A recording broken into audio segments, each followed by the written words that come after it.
Ito naman, nilagang baka. Yan. Yan, yan, yan, yan, yan. Okay.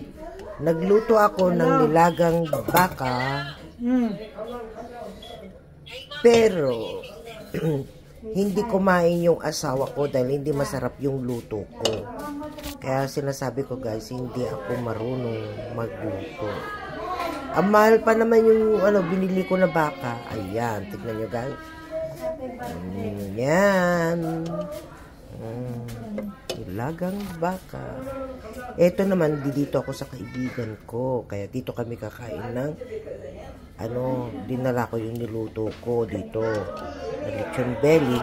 Tapos ito naman sila, ito. Yan, may baka ihigop ng sabaw.